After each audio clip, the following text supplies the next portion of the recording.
Changing jobs, especially after a long period of service, is one of the most stressful times that you'll incur in your life. It's right up there, along with death and divorce, and will involve a whole gamut of emotions: sadness, anger, loneliness, rejection, but on a more positive note, motivation, determination, a sense of renewal. And those same emotions that you feel on changing jobs can then also flow across if you're changing pensions at the same time or shortly afterwards. Now, as an advisor, you need to be sensitive to those customers' emotions.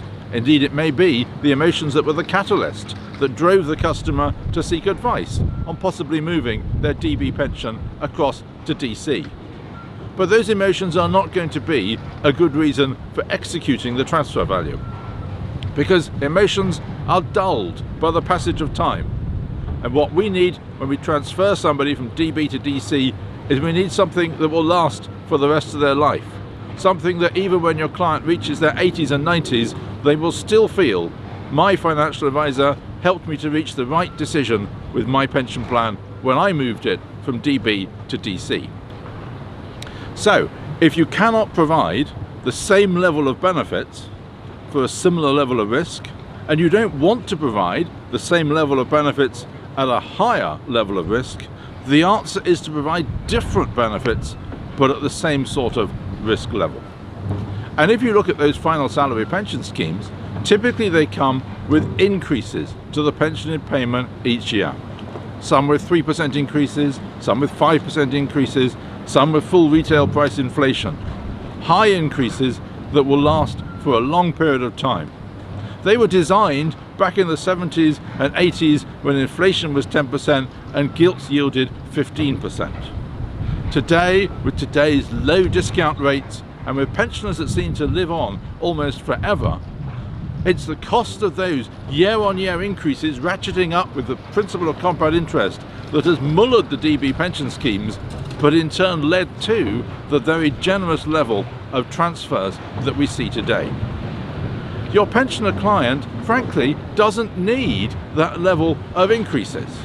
When demographers look at pensioner expenditure, they see that year on year it rises by less than inflation.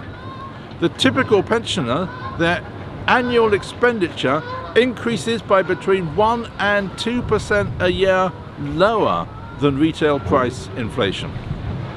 So if you leave the client in a DB scheme, by the time they're in their 90s, they will have a very high level of income.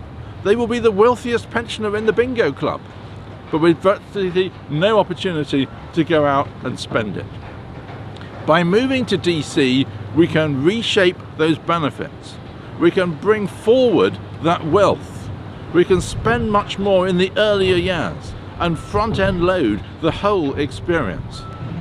In conclusion, the opportunity that we've got here is to free pensioners from the tyranny of DB schemes. Currently, they are locked in an environment designed in the 70s and 80s by people like Sir Keith Joseph and Barbara Castle.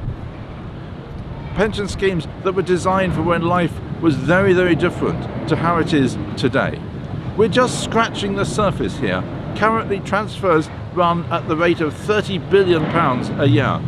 And that's about 3% of the total assets invested in DB pension schemes. You have an opportunity to do your clients well.